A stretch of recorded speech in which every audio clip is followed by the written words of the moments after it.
First of all, I take grave offense with anyone defining myself and my Jewishness as anything that you decide it is. Judaism I define for myself, that's my right, no one else's.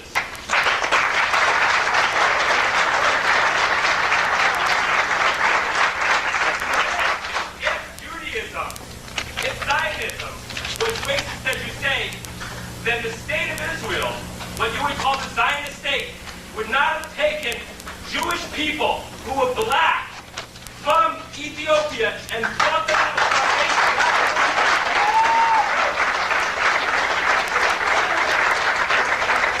It was not important at their request. Jews from India, Jews from Morocco, Jews from Algeria, Jews from all of those countries which are in Africa, which are in Asia, which are not white countries.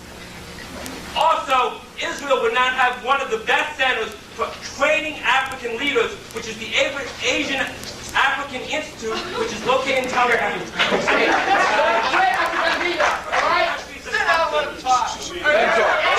Let him talk. Let him talk. Let him talk. Let him talk. Let him talk. Look, we have a democracy. Are you finished or you want to continue? I'm done. All right, thank you. Let me just answer you. We can start on your last question first. We Africans, of course, are involved in a serious struggle for the socialist unification of our continent. This struggle is a serious struggle because if one looks at Africa, it seems as if we have a monopoly of corruption. Our leaders are filthy pigs. They have no concern for the masses of our people. They're only concerned with lining their pockets. And the countries which Israel helped have the biggest pigs who oppress us.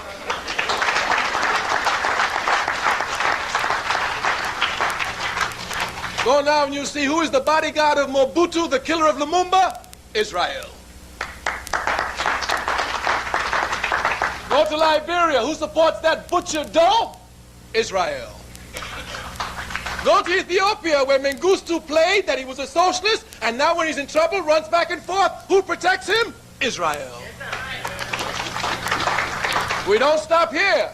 You ought to talk about the relationship you have in Tanzania, South Africa, with the racist pigs there, too.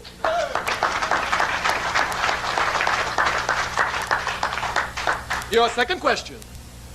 The statement which you use saying that Israel shows that it's non-racist by going to get Ethiopian Jews and bring them to Israel shows exactly its racism. Because how can you, in the time you sound just like God, you're going to mark out and decide who you're going to save when there's drought? Here's a drought of all Africans, and you're only concerned with serving those who you call Jews. And you say this is a remark and a quality of human behavior?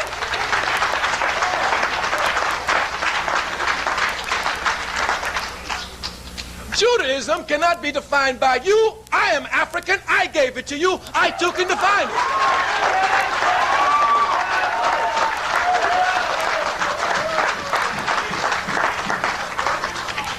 You are only representing European culture, which every time a religion comes into Europe, it tries to take over that religion and chauvinistically make it its own. It has got to such ludicrous heights that it paints Jesus Christ white, even though he never put his foot in Europe.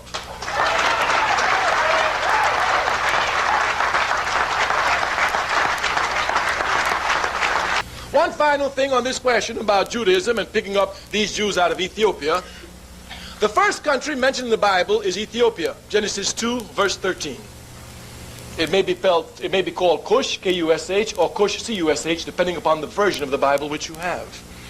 You go to an authoritative source, it will show you that Cush, either with a C or a K, is the ancient name for Ethiopia. Those Jews in Ethiopia didn't join Judaism because they wanted a state. We had a state.